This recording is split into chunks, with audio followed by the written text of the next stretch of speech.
My name is Evelyn D. Ward, and I am 30 years old. The night my boyfriend asked me to disappear from his life so his ex-girlfriend would think he was single, I did not argue.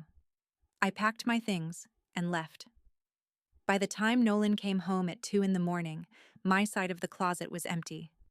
On the kitchen island, beneath the television remote, I left a note containing 6 words. Now, you don't have to pretend. The smell of his cologne reached me before I looked up from my book. Not the clean cedar scent Nolan usually wore, but something sharper and more expensive, a sample bottle he had been saving for a special occasion. He stood in the bedroom doorway wearing a black shirt I had never seen before. His hair had been styled carefully, and the silver watch I gave him last Christmas caught the bathroom light. "Girls' night?" I asked. He smiled without meeting my eyes. "Sarah invited a mixed group. We're going to that new club downtown." Sarah was his newly single friend, the one who had recently started socializing with Marissa's circle. Marissa was Nolan's ex-girlfriend from college, the woman who never committed to him but returned whenever she needed attention. Her name had begun appearing in his stories again during the previous month. Always casually, always accompanied by an eye roll that did not match the brightness in his face. Nolan checked his phone and smiled at something on the screen. "Do you have cash?" "My wallet is on the counter." He took several bills without asking how much. "I'll probably be late." He almost reached the door before turning back. "Hey, Evelyn." Something in his tone made me close the book. He walked toward me and rested one hand on my shoulder. "So, tonight, don't post any pictures of us." I stared at him. "Pictures from when?" "Anything. Old photos, stories, whatever." "I'm sitting here reading." "You know what I mean." His irritation arrived before my questions did. Then he sighed. "Marissa is going to be there." The room became very still. "She asked Sarah whether I was seeing anyone," he continued. "I just want her to think I'm single. It'll make things simpler." "Simpler for what?" "It doesn't mean anything. I only want to see her reaction." 8 months earlier, Nolan had cried against my shoulder after his father was hospitalized. I canceled a weekend trip to stay beside him, cooked meals, handled calls from his family, and slept in a hospital chair because he said he could not face it alone. "You're my safe place," he had whispered. Now, he wanted that safe place hidden. "You're asking me to pretend I don't exist," I said. His face hardened. "This is exactly why I didn't want to explain it. You're making it dramatic. You want your ex to believe you're available. It's an ego thing. One night. Why are you being insecure?" There it was. His deception became my insecurity. His desire for another woman's attention became my unreasonable jealousy. I looked at the fitted shirt, the careful hair, and the expensive cologne. He had prepared for Marissa with more concentration than he had shown during our last anniversary dinner. In that moment, every confusing detail of the previous month became clear. I was the private comfort. Marissa was the public thrill. Nolan wanted my loyalty waiting at home while he performed freedom for her. He saw something change in my expression and mistook it for surrender. He kissed my cheek. "Thank you. I'll be home around 2." The door closed behind him. I sat alone for 5 minutes. Then I stood. I started with the closet. Clothes, documents, my grandmother's jewelry, work equipment, and everything I could not replace easily. I moved methodically, without tears or anger. The apartment was not destroyed. It was edited. My books disappeared from the shelves. My toiletries vanished from the bathroom. My laptop, camera, and personal kitchenware went into boxes. I left the television we bought together. I left the framed photographs. I left every object that belonged more to the relationship than to me. On the kitchen island, I placed the note. "Now you don't have to pretend." Then I switched off location sharing, silenced my phone, and drove away. Nolan thought he had asked for one evening as a single man. He had no idea I had just made it permanent. The first thing I did after leaving was drive to a hotel near the highway. I had booked it from the parking lot before pulling away from the apartment. Nothing luxurious, just a clean room, white sheets, and walls that held no memories of Nolan. I carried only the suitcases inside. The boxes stayed locked in my car. After showering, I ordered a cheeseburger and sat at the small desk overlooking the road. Headlights moved across the darkness in steady streams. I expected jealousy to arrive. I thought I would picture Nolan at the club, leaning close to Marissa, laughing too loudly, pretending the last 2 years with me had never happened. Instead, I felt calm. The uncertainty was gone. At 2:17 a.m., I woke briefly and glanced at the clock. Nolan was probably coming home. He would walk through the door expecting the apartment to look exactly as he had left it. He would expect my shoes by the entrance, my books on the shelves, my clothes in the closet. He would expect me to remain available even while invisible. I rolled over and went back to sleep. At 2:41, my phone began vibrating against the nightstand. Nolan. The screen went dark, then lit again. 7 calls arrived within 12 minutes. I watched without answering. The messages followed. What is this? Where are you? The closet is empty. This is not funny, Evelyn. Then the accusations began. You are overreacting. It was one night.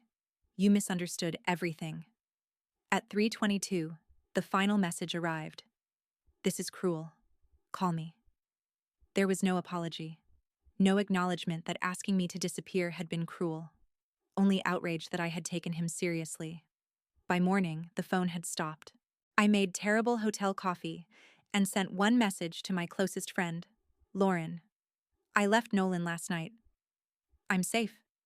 You may hear stories. She called immediately. Are you serious? Yes. What happened? I told her about Marissa, the request, and the note. Lauren remained silent for several seconds. Then she said, the group chat is already exploding. I assumed it would.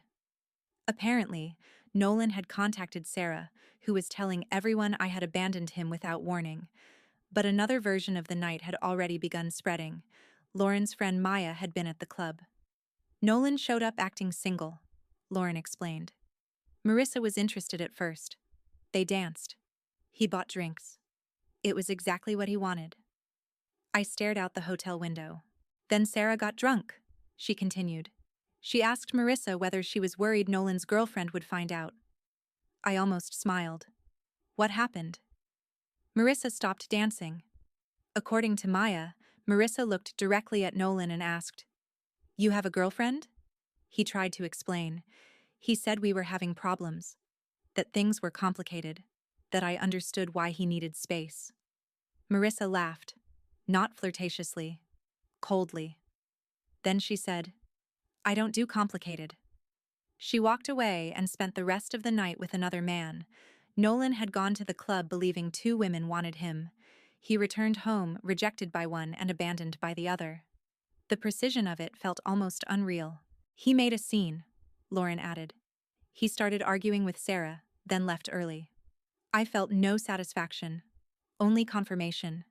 Nolan had asked me to hide so he could become desirable to Marissa. The moment she discovered the truth, she saw exactly what I had seen. A man willing to erase his loyal partner for attention. Over the next few days, I found a furnished studio with tall windows and a view of the skyline. I contacted our landlord, surrendered my portion of the security deposit, and confirmed that Nolan would need to qualify for the apartment alone. Then I moved in. The calls continued in waves. First came pleading. I can't sleep. Please talk to me. Then anger. You threw away 2 years over one mistake. Then negotiation. We need to discuss the lease and our belongings.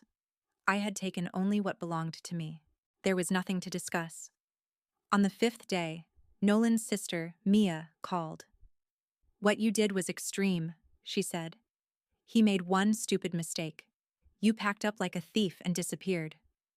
Nolan wanted to look single. He didn't mean he wanted to lose you. He wanted my loyalty at home and Marissa's attention in public. Mia sighed. Just give him closure. I looked around my quiet studio. He wanted to be single, I said. Now he is. Then I ended the call. That evening, Nolan sent one final message. You walked away like I was nothing. I read it once. The hypocrisy was almost perfect. He had asked me to become nothing for one night. All I had done was make the role permanent. For 3 weeks after Mia's call, Nolan's messages became less frequent. The silence did not feel empty. It felt like ownership. I started going to a different gym before work. I reconnected with friends I had slowly stopped seeing because every plan with them had somehow become an argument with Nolan.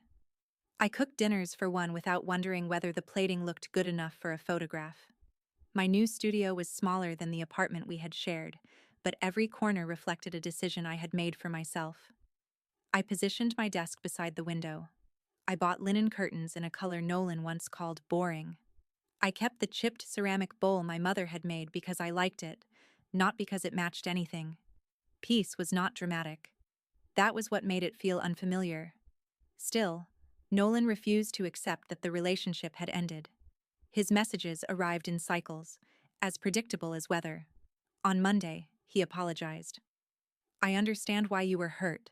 I should never have said that. On Tuesday, he blamed me. Adults talk through problems. They don't vanish. By Wednesday, he became practical. The landlord says I need a roommate.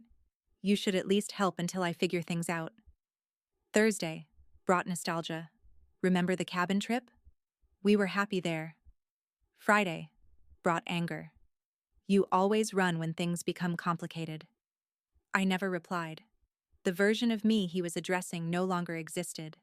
That woman would have read every sentence 10 times, searched for hidden tenderness, and eventually agreed to meet because she feared being called cruel. I no longer feared his interpretation of me. Then the proxies began. Sarah sent me a long message saying Nolan had been drinking too much and missing work. She explained that he had only wanted validation from Marissa because he struggled with insecurity. She ended with, "You were always the stable one. You can help him get through this." That sentence told me she understood nothing. Being stable did not mean volunteering to absorb someone else's chaos. I answered with only one line. He needs professional help, not access to me. Sarah did not respond. A few days later, Nolan's mother called. I had always liked her, which made the conversation harder. "Evelyn," she said softly. "He is devastated. I'm sorry he is hurting. He made a foolish decision. He made a deliberate request. He didn't understand what he was risking. That does not make the risk mine to carry." She sighed. You know how men can be when an old relationship resurfaces. I closed my eyes. No. I know how people behave when they believe the person who loves them will tolerate anything. She grew quiet after that. Before hanging up, she said, "He thought you would fight for him." That sentence stayed with me. Nolan had not only wanted Marissa's attention, he wanted mine sharpened by fear. He wanted me to compete, plead, and prove that losing him terrified me. My quiet departure had denied him the entire performance. That was why he could not let go. He had expected to feel desired by two women. Instead, both had walked away. On the 23rd day after I left, I received a formal email from the landlord. Nolan had failed the income requirement to keep the apartment. He had 30 days either to add a qualified roommate or vacate. That evening, Nolan called from an unfamiliar number.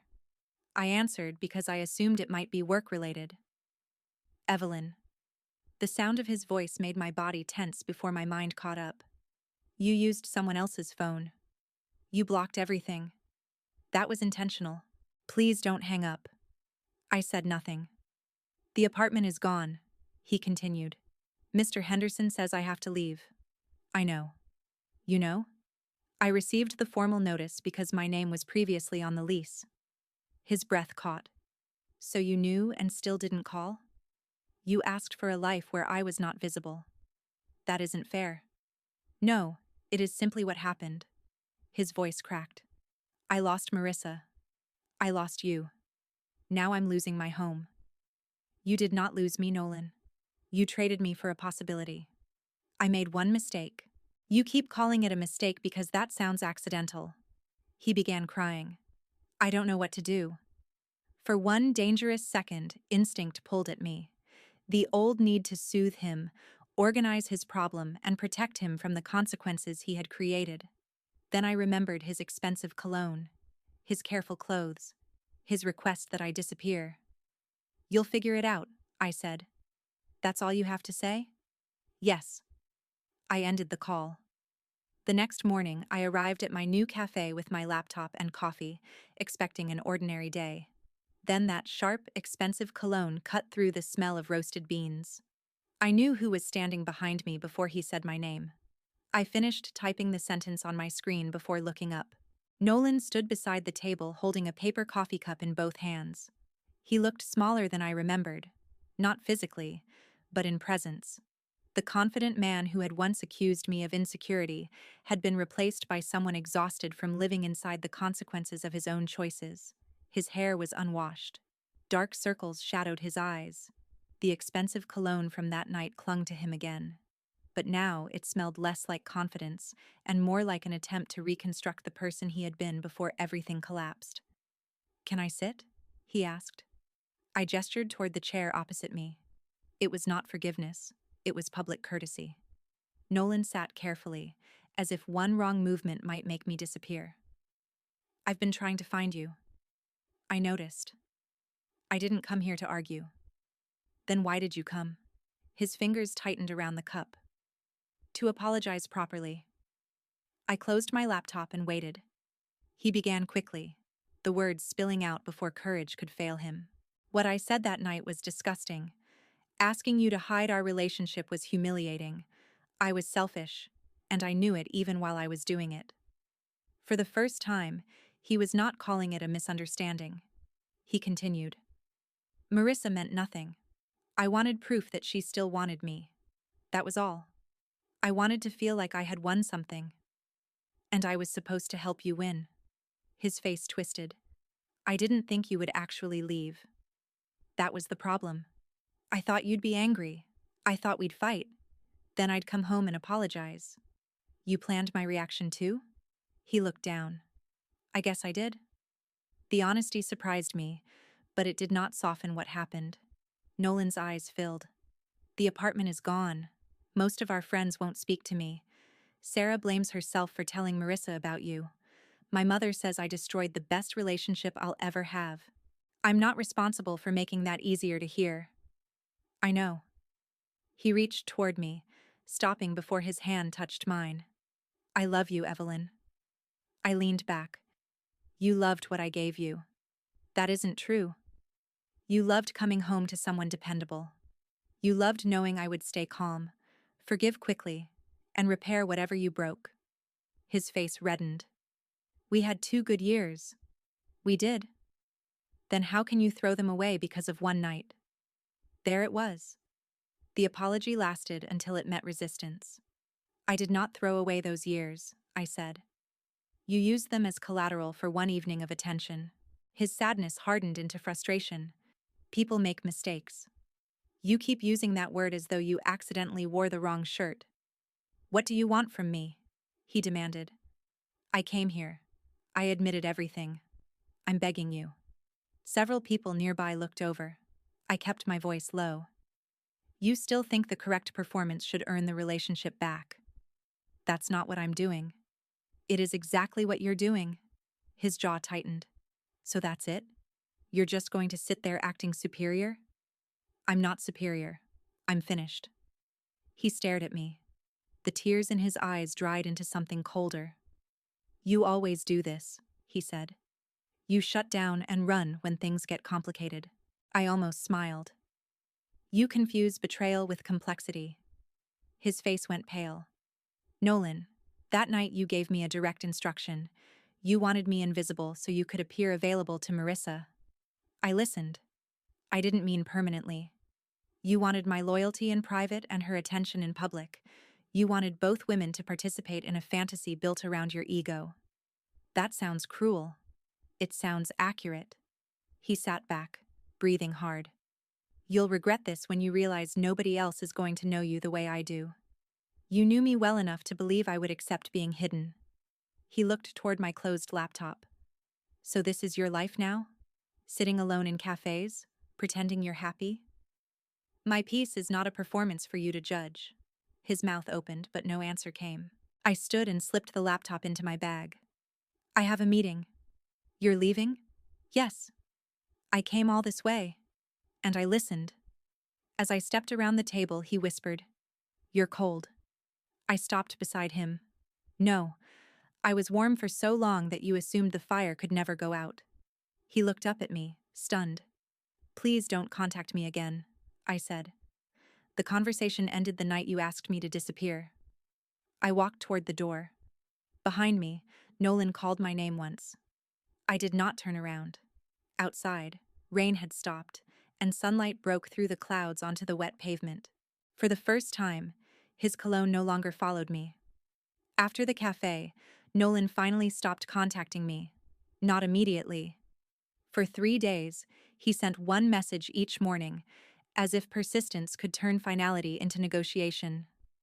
"I'm sorry. I still love you. You'll understand someday." I read none of them fully. I deleted the notifications and changed my number the following week. The silence that came afterward felt different from the silence in the hotel. Back then, it had been temporary shelter. Now it felt permanent, like a foundation. I settled fully into my new apartment.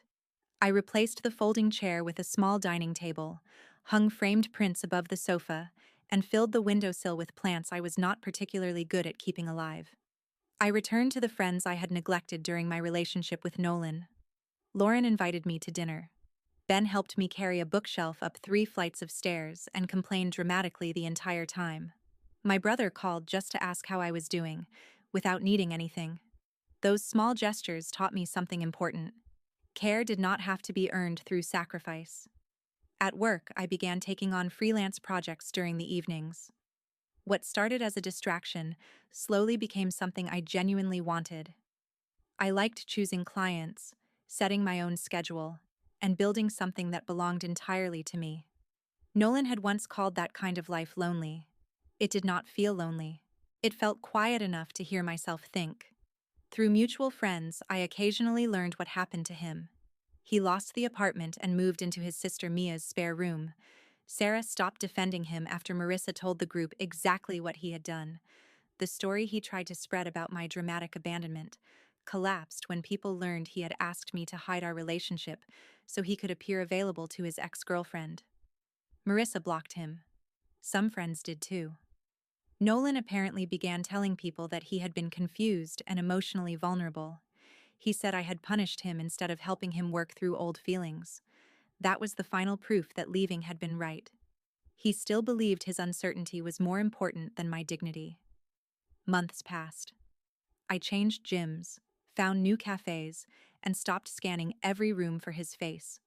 The sharp cologne that once made my body tense became only a scent worn by strangers.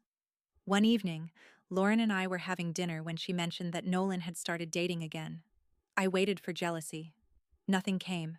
Not anger. Not sadness. Only a quiet sense that she was describing someone I used to know. That was when I understood the difference between healing and forgetting. I had not forgotten him. He had simply stopped having power over the life I was building. Nearly 6 months after I left, I received one final envelope forwarded from the old apartment. Inside was the security deposit statement and a photograph of Nolan and me from our first cabin trip. The photograph showed us beside the lake, smiling into the wind. I remembered the chipped blue mug from that weekend, the one I had thrown away while packing. For a moment, I held the picture beneath the kitchen light. Then I placed it in the recycling bin. Not because the memory had been false, because it was finished. I never received the dramatic closure people talk about. Nolan never transformed into someone who fully understood what he had done. There was no final apology capable of repairing the damage. I learned I did not need one. Closure was the empty closet. Closure was the note on the counter. Closure was walking into a new apartment and realizing I could breathe. Nolan asked me not to post photographs because he wanted Marissa to think he was single. He wanted one night without the inconvenience of my existence. So I gave him exactly what he requested. A life in which I no longer existed for him. The difference was that he expected me to wait in the shadows until he was ready to bring me back. I chose the light instead. I do not hate Nolan. Hatred would require attention, and he no longer deserves mine. He is simply a chapter I have read, understood, and closed. The opposite of love is not anger. It is indifference. And the morning I realized I no longer cared whether he regretted losing me was the morning I finally became completely free.